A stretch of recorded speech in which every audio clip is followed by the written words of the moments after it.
Good morning and welcome to Solid Ground. Welcome to this place where we get to be together as a community. Over the past few decades, our souls have taken a real beating. Whether it was through politics or news cycles or pandemics or just the financial belt tightening, long work hours, we have all been struggling. And I'm sure you feel it just like I do. How do we keep going when we feel exhausted and depleted? What if I told you there was more resilience than you could ever imagine right under your nose? That God has something for you and me to feel refreshed and to go, and not just to go, but to thrive. Well, if that's you, Pastor Mike has a special word for us this morning. So I invite you to stick around, and in just a few moments, let's dig into God's word together. But before we do, I want to say a welcome. And I want to invite you to participate in however you feel comfortable. If this is your first time, we are glad that you are here. And if you've been here repeatedly, get involved, say hello, and interact in the comments or submit a prayer request through the website, sgbic.com.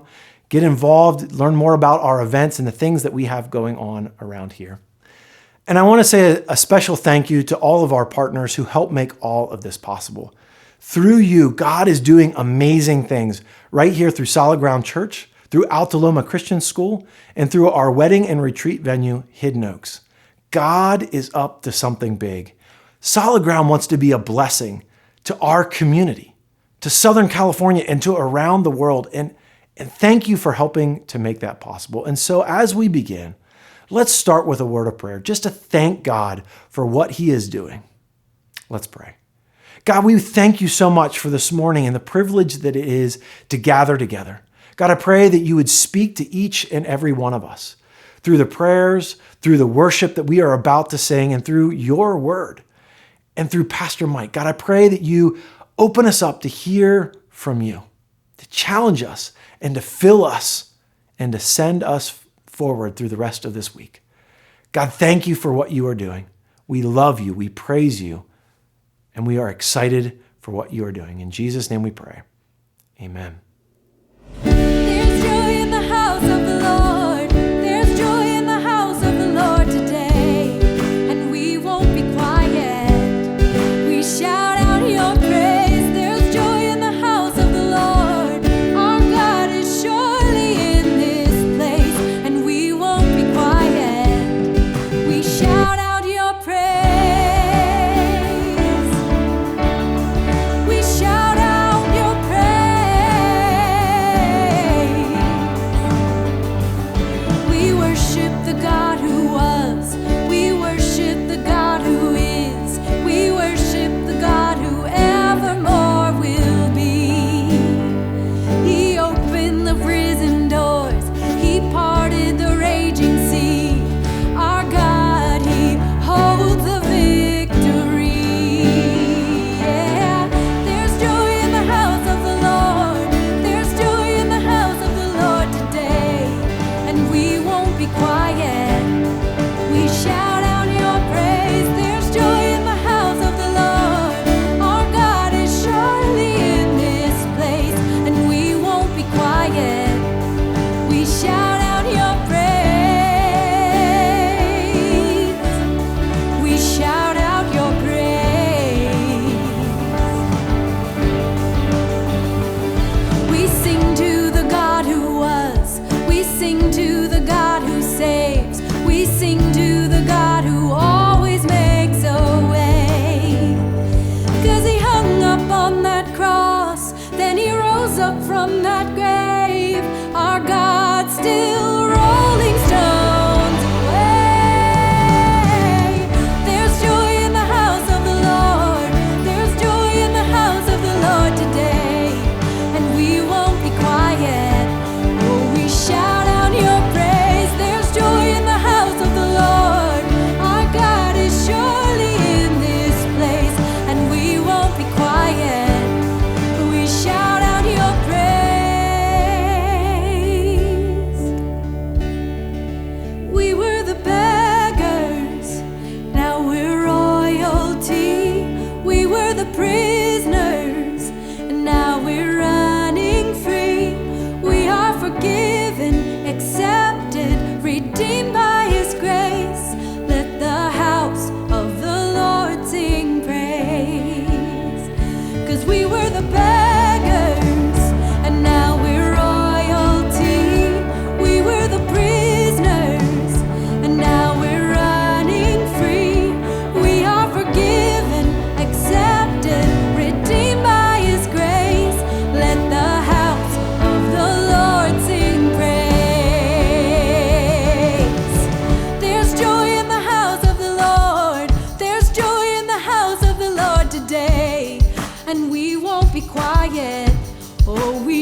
was a wretch, I remember who I was. I was lost, I was blind, I was running out of time. Sin separated, the breach was far too wide. But from the far side of the chasm, you held me in your sight. So you made a way across the great divide, left behind heaven's throne to build it here inside. And there at the cross, you paid the debt I owed, broke my chains, freed my soul. For the first time I had hope. Thank you, Jesus, for the blood applied. Thank you, Jesus, it has washed me white. Thank you, Jesus, you have saved my life, brought me from the darkness into glorious light.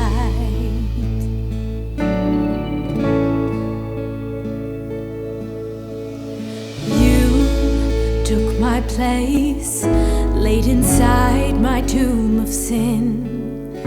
You were buried for 3 days, but then you walked right out again.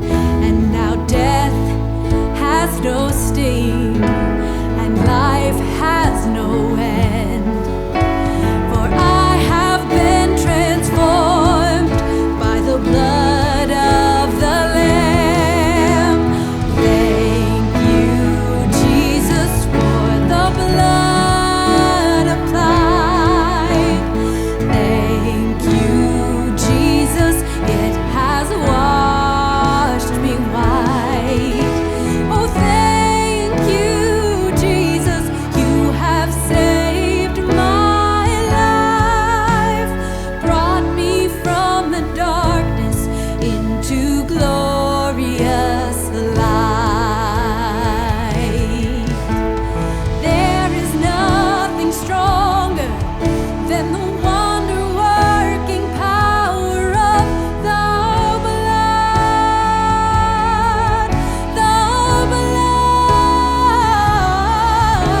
that calls us sons and daughters.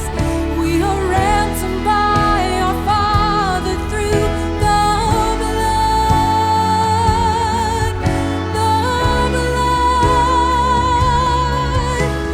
There is nothing stronger than the wonder-working power of the blood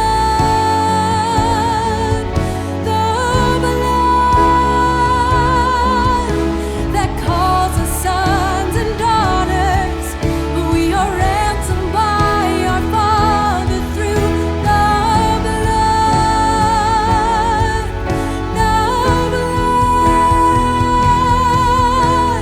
Thank you, Jesus, for the blood applied.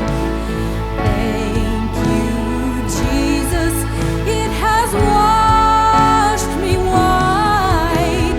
Thank you, Jesus, you have saved my life, brought me from the darkness into glorious light.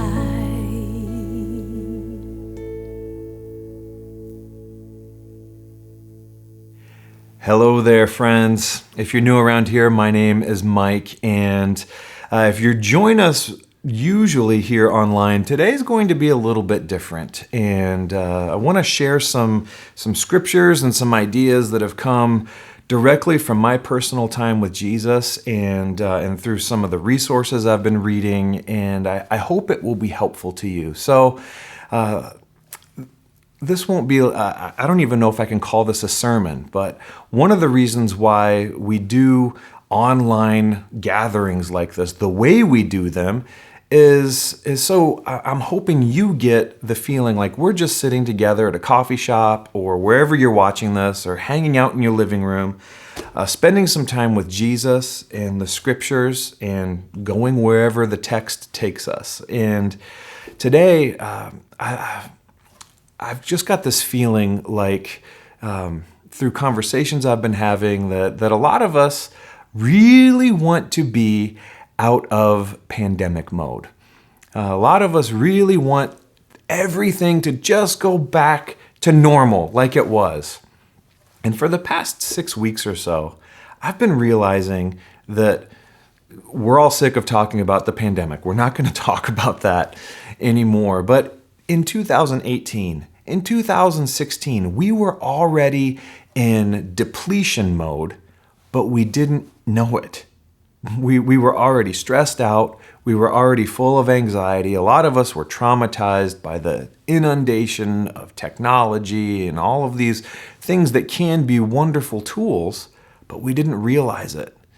In the past 3 years or so, we've just realized that we have names for it. And even the younger generation is realizing we need to prioritize mental health and physical health.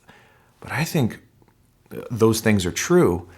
Let's not forget to prioritize our souls, our soul health.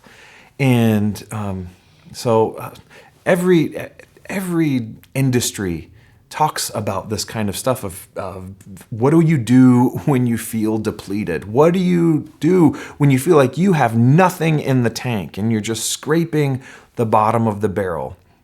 I have friends who are in the airline industry, my teacher friends, ministry friends, customer service, retail. It feels like we're all like experiencing a lot of overlap in this feeling of just being empty. So wherever you are right now, I want you to listen to this verse from 1 Peter chapter 5. And Peter tells us to cast all your anxiety on him because he cares for you. What a simple thing.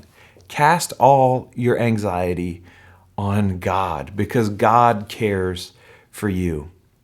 Now, some of us can read that verse and think, well, that sounds easy. But how do I do it? There's this fancy sounding term to me, to my ears, called benevolent detachment. And you can Google that term. It means basically recognizing that you're not God.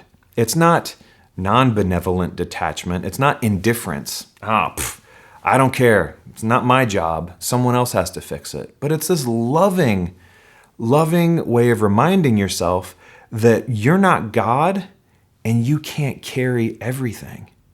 So I want to challenge you right off the bat to join me in this prayer that is a nuts and bolts way to cast all of your cares on God because God cares for you, is to recognize first and foremost that we're carrying stuff that's way bigger than us. We're carrying emotions, maybe wounds, or I love that translation in the New International Version, cast all your anxiety on him, because that's such a buzzword today. But 2,000 years ago, people had worries about financial instability, worries about government politics, feeling powerless, where's our next meal going to come from, sickness, all these things. Peter was saying 2,000 years ago, cast all your anxiety on him because he cares for you. And a way to do that is just several times a day. Just pray this simple prayer. God, I give everything and everyone to you. Yeah, Mike, I know that's a good thing. But think about that prayer for just a second. It's not necessarily a scriptural thing, but before we go any further, I want you to stop, take a couple deep breaths, and close your eyes and join me in that prayer. God, we give everything and everyone to you. We give everyone in our culture to you, the neighborhoods and states and nations we live in. We give the world to you. We give all those things to you. God, at the personal level, all the things that are weighing on our hearts, all of our loved ones, all of the issues that we're dealing with, God, we give everything to you and everyone represented for just a moment, God. We need some relief. In Jesus' name, amen. I don't think because of the way we're constructed, we're human beings, we can't always live in that benevolent detachment mode. Doesn't it sound so wonderful? I practice benevolent detachment. No, we're humans. As we walk through life, stuff sticks to us. Stuff sticks to our shoes, quite literally, but stuff sticks to our souls. I wanted to put that tool in your tool belt. What a great place to start. God, I give everything and everyone to you. And talking about our souls and our humanity, I want us to take a look at the way we're created. In John chapter 3, there's this discussion between one of the religious leaders in Jesus' day named Nicodemus, and he's asking Jesus a bunch of questions. And there's some stuff in here I want to point out. So here we go. Now there was a Pharisee, a man named Nicodemus, who was a member of the Jewish ruling council. He came to Jesus at night and said, "Rabbi, we know that you are a teacher who has come from God, for no one could perform the signs you were doing if God were not with him." Jesus replied, "Very truly I tell you, no one can see the kingdom of God unless they are born again." "How can someone be born when they are old?" Nicodemus asked. "Surely they cannot enter a second time into the mother's womb to be born." And Jesus answered, "Very truly I tell you, no one can enter the kingdom of God unless they are born of water and the Spirit. Flesh gives birth to flesh, but the Spirit gives birth to spirit. You should not be surprised at my saying you must be born again. The wind blows wherever it pleases. You hear the sound, but you cannot tell where it comes from or where it is going. So it is with everyone born of the Spirit." "How can this be?" Nicodemus asked. "You are Israel's teacher," said Jesus, "and you don't understand these things?" So there's a lot of things going on in this passage that are very far removed from our context here in 2022. Pharisees and all this talk about biology. How can you be born a second time? Which is a very rational question.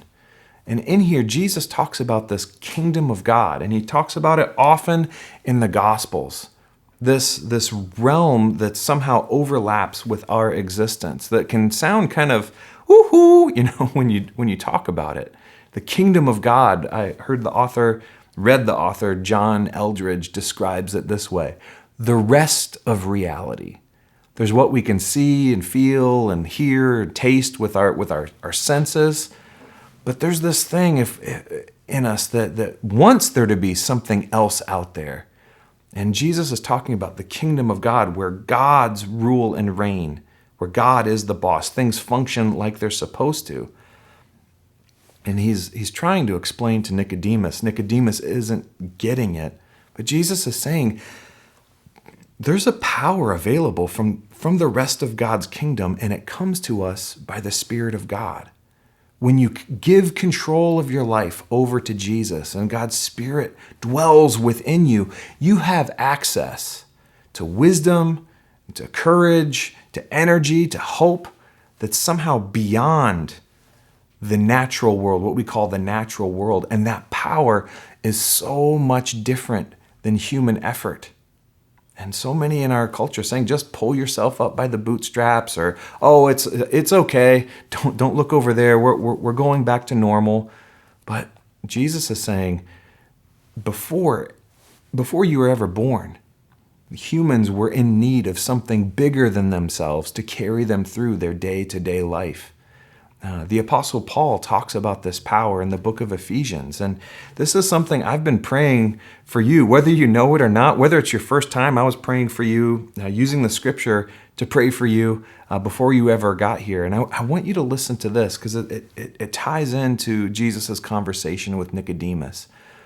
For this reason, I kneel before the Father, from whom every family in heaven and on earth derives its name. I pray that out of his glorious riches, he may strengthen you with power through his Spirit in your innermost being, so that Christ may dwell in your hearts through faith. And I pray that you, being rooted and established in love, may have power, together with all the Lord's holy people, to grasp how wide and long and high and deep is the love of Christ, and to know his love that surpasses knowledge, that you may be filled to the measure of all the fullness of God. So Paul, in this rich language, says that the Spirit of God is at work in Jesus' followers, that we have access to the love of God, like deep in our being, in our humanity, in our flesh and blood. Jesus says at one point, ends the Lord's Prayer, make it on earth as it is in heaven. We can experience that as at the personal level. When we turn over control of our life to Jesus, God's Spirit dwells within us. I've been turning this image over and over in my mind the past few weeks of an amphibian. An amphibian, it's a lizard, or frogs. I'm not Mr. Biology. If you're a biologist, I apologize. But these amphibians are designed to live and move and enjoy the benefit of two different ecosystems, two different realities. And taking that image to us, we were designed to live in this physical existence, everyday eating, sleeping, walking, talking, going around life. But we're also designed to dwell in God's kingdom. We often refer to that as the spiritual realm. And each realm actually offers hope to our resistance. Like, start with the natural world. It's full of beauty. We vacation usually in beautiful places, or even if you go to a big city on vacation, you go to a park that's filled with trees and greenery or a museum. The natural world is filled with beauty. The other day I was walking and just thinking over some stuff in my past and getting into this, do you have like a negative recording that plays these same thought patterns? I can't believe that happened. I can't believe I did this. Oh my goodness, stuff 10 years ago. And I was walking here in Rancho Cucamonga, and I just looked up at the mountain, at Cucamonga Peak. And it was like God just tapping me on the shoulder going, I've taken you out of that situation. You're safe now. You're literally staring at solid ground. And I started thinking of all these verses. I lift my eyes up to the mountains. Where does my help come from? And thinking about, oh my goodness, I'm safe here. I have a new life. That's the old me is gone. Beauty and just the natural world, God used that to leverage me out of a normal negative thought pattern that I slide into if I'm just on autopilot. So there are things in our world that can be leverage points for us to remember how beautiful God is and God's love. But we were also created to live in the spiritual realm and to draw on the supernatural nourishment through the rest provided in God's kingdom. I love Jesus' words to Nicodemus. Very truly I tell you, no one can enter the kingdom of God unless they're born of water and spirit. Flesh gives birth to flesh, but the Spirit gives birth to spirit.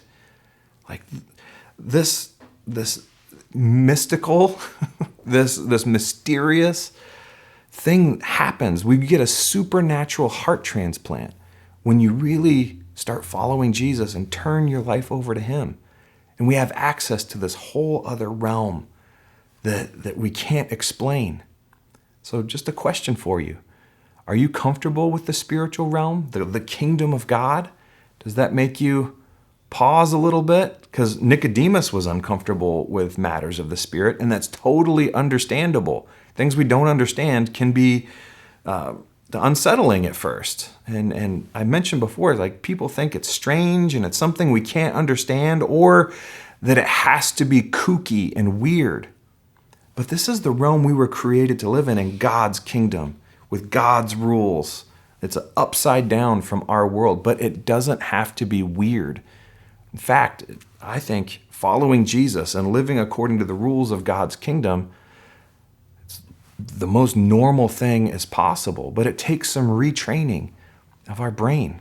And what if God's kingdom was closer than we could ever imagine? I think it's similar to oxygen. Like, we need oxygen. We're amphibious. We live in the natural world, in God's kingdom, but we need oxygen to live. Our physical bodies do. Take a deep breath. You can't see it, but it's there. Oxygen is keeping you alive right now.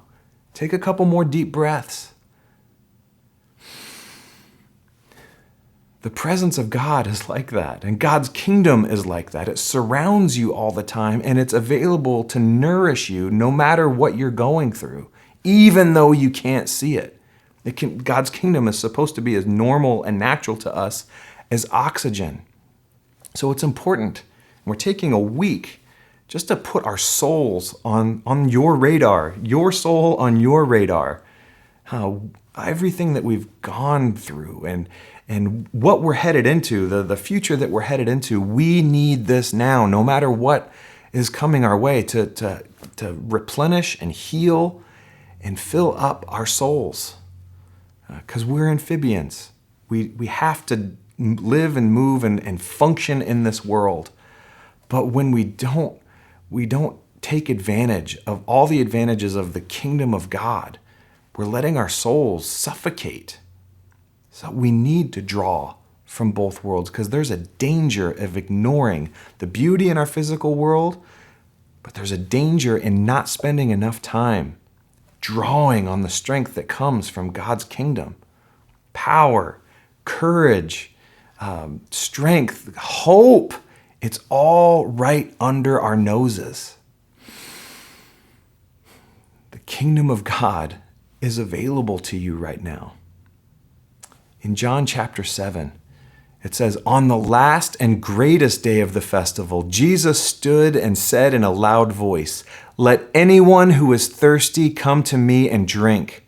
Whoever believes in me, as Scripture has said, rivers of living water will flow from within them.'" What a statement. When we believe in Jesus, there's a river of living water that will flow through them, flow through you. Natural beauty, this river, powerful, gorgeous, unceasing, always flowing.